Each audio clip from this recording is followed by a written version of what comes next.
Hola, seamos bienvenidos a el podcast Pensando en Morado. Yo soy Ileana Camacho y el episodio 2 se llama Maestra, así no se dice, lenguaje inclusivo y mansplaining. Pues bienvenidos a este proyecto que originalmente comenzó como un trabajo de los estudios formales que estoy yo trabajando precisamente con cuestiones de género. Sí, estoy estudiando situaciones de género de manera formal en una universidad. Sin embargo, yo también me desempeño como docente en otra universidad dando materias de otro tipo. ¿Por qué pongo aquí esta parte? Para explicar el contexto de lo que me dio la idea de realizar este capítulo. El primer capítulo del podcast pues fue una tarea, pero a mí me gustó mucho y me interesa darle continuidad precisamente a mi podcast. Como parte de mi actualización docente, me tocó asistir a una ponencia en la cual una profesora pues estaba hablando de determinados temas. En el chat de la ponencia, un jovencito escribió lo que les voy a compartir. Estimada profesora, no es necesario decir a todas y a todos. Es suficiente decir todos. La palabra ya incluye a todas las personas, indistintamente de su sexo, religión, afinidad política, etc. A lo cual yo le respondí, aquí por cuestiones de privacidad estoy tapando tanto la foto como el nombre de la persona y de la otra universidad, pero lo importante pues es resaltar la anécdota. Le digo, esta es una universidad incluyente. Es correcto decir todas, todos. Y bueno, por ahí alguien saluda muy felizmente y el jovencito, eso sí, muy educado siempre, me responde.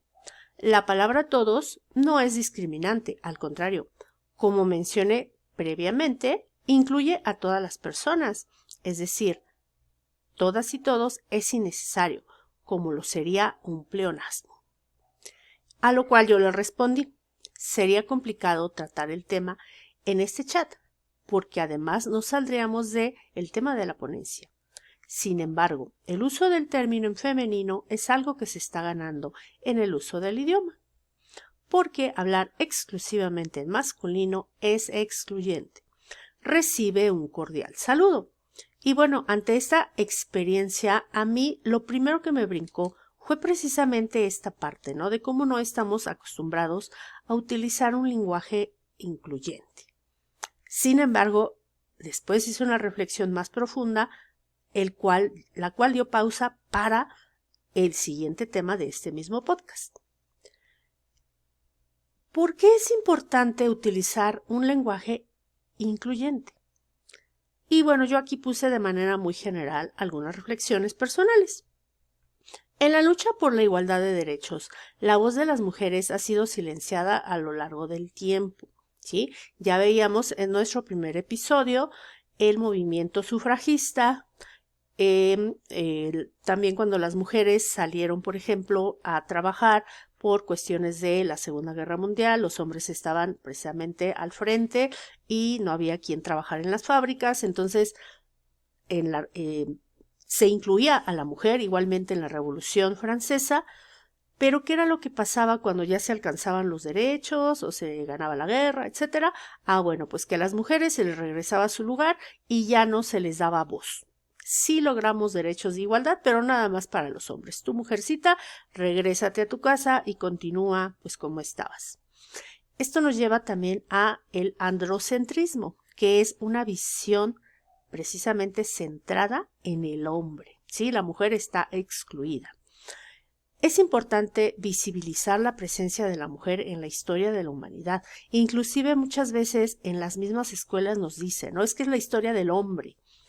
Si dijéramos es la historia de la mujer, yo siento que los varones se sentirían excluidos, ¿sí? Como pasaba, por ejemplo, en la experiencia con el joven. No es que digan todos, ahí ya vienen todo.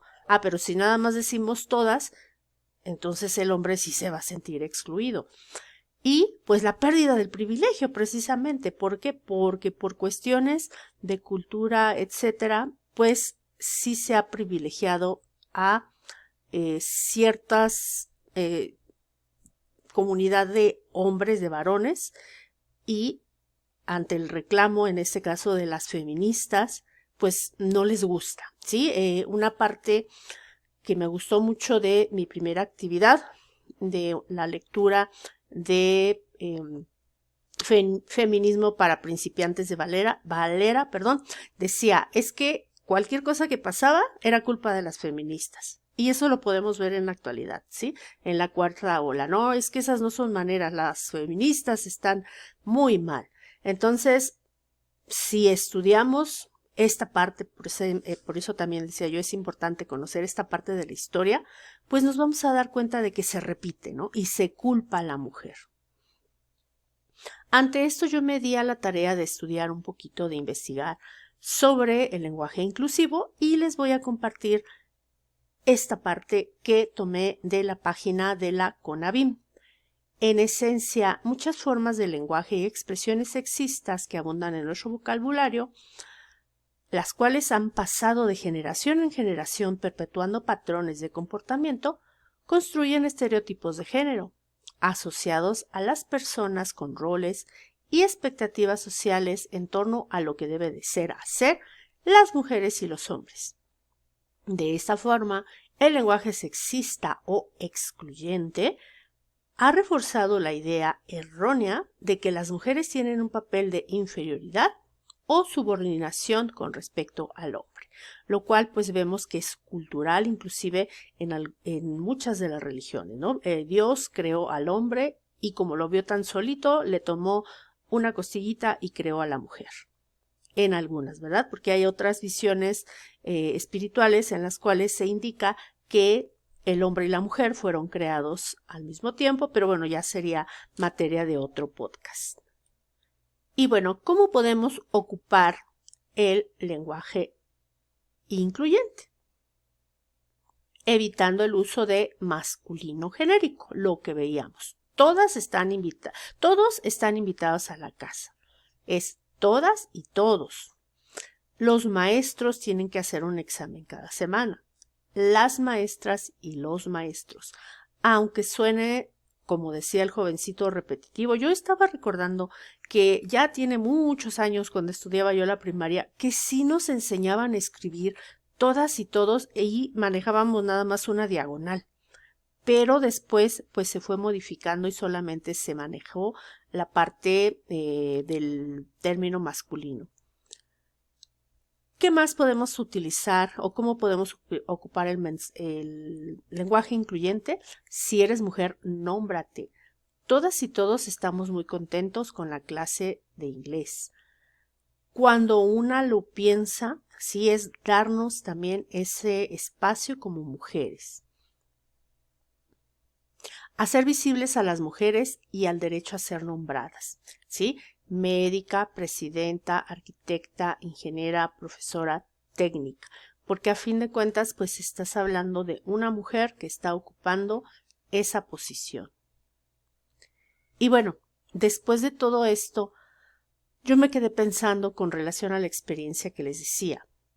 ¿Por qué un joven estudiante, que no le quito el mérito de estar estudiando y de asistir a sus aulas, etcétera, pero por qué un jovencito se siente con la autoridad de interrumpir el aula de una maestra que ya terminó su carrera, que ya preparó su ponencia y que está exponiendo algo para lo cual ya se preparó?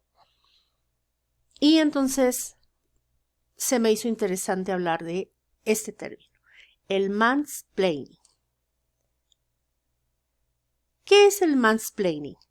Es un término que se popularizó gracias al ensayo Los hombres me explican cosas de Rebecca Solnit. Anteriormente ya se utilizaba, pero se hizo popular con este ensayo. Es una actitud en la que un hombre explica algo a una mujer de manera condescendiente y paternalista. Ojo, esta parte es importante. La actitud condescendiente y paternalista, suponiendo que ella no conoce el tema y que él es más inteligente porque es hombre. Ojo, no estoy diciendo que todos los hombres lo apliquen, pero sí son actitudes a veces muy generalizadas. ¿Cómo un hombre puede aplicar mansplaining? el que enseña lo básico. Aunque tú como mujer ya sepas algo, no, pues yo te lo tengo que explicar. ¿Por qué? Pues porque como soy hombre tengo más conocimientos y más inteligencia, nada más porque soy hombre. El que valida tu opinión, volvemos al punto, de manera condescendiente. Sí tienes razón. O sea, no porque yo diga las cosas como mujer es suficiente. El que pasa por alto tu experiencia o conocimiento, y esto lo veíamos claramente en la exposición de la docente que yo comentaba. Y bueno, aquí en la imagen podemos ver, ¿no? Como un hombre le explica a una mujer, pues que el parto es algo fácil, ¿no? O sea, como él ya parió muchas veces, le va a explicar a una mujer que ya tiene 2 hijos que pues es algo fácil, que no se preocupe. El que de plano no escucha, ¿sí? Le explica las cosas, les dices, pero pues no te pone atención porque pues volvemos al punto. Como es hombre es más listo que tú y entonces tú ¿por qué le vas a explicar? El que te interrumpe, ¿sí? Estás comentando algo, estás diciendo algo y te interrumpe muchas veces para invalidarte. Una cosa es que tengamos un diálogo y que pues a veces hay como ciertos atropellos, por decirlo de alguna manera, pero otra cosa es que te interrumpa para explicarte porque pues como eres dama no entiendes, ¿verdad? El príncipe azul, el que te viene a salvar aunque no lo necesites de una situación en la que estás preparada, ¿no? Por ejemplo, aquí tenemos a una ejecutiva que está explicando y entonces otra persona, un varón en este caso, lo que ella quiere decir es tal, no te voy a salvar porque tú no sabes explicar. Igual que el joven, ¿no? Es que maestra, así no se dice. Y el abogado del diablo, el que siempre va a dar su versión de las cosas, ante, por ejemplo, las situaciones de violencia ante la mujer, ¿no? Bueno, pero es que ella se lo buscó porque cómo iba vestida. A ver, espérate, no es eso. Hay que tener respeto hacia las personas independientemente del género, pero bueno, aquí aplica directamente en violentar a la mujer. Y el que ofrece su asesoría, aunque pues no la esté solicitando. Volvemos al punto, ¿nos puede asesorar un hombre? Claro que sí. Lo que no es correcto es la actitud condescendiente y de superioridad. Y bueno, ¿qué podemos hacer ante todo esto? Pues yo creo, en primera instancia, que cuestionarnos las cosas, detenernos a saber si las prácticas que estamos manejando son correctas, si como varón verdaderamente estoy sumando o estoy tratando de imponer mi autoridad nada más porque soy hombre, y yo como mujer en general, si también estoy acostumbrada, porque a veces pasa, ¿no? Que se normaliza, pues a que me interrumpan, a que me expliquen, a que me digan las cosas y que me hagan dudar, ¿no? Aunque yo ya tenga como mujer el conocimiento y la experiencia y las habilidades. ¿Por qué? Pues porque calladitas no nos vemos más bonitas. Porque si levantamos la voz, hacemos ver las situaciones en las que sí estamos de acuerdo y en las que no estamos de acuerdo y a las que ya no estamos dispuestas a seguir tolerando. Pero, ¿y ustedes qué opinan?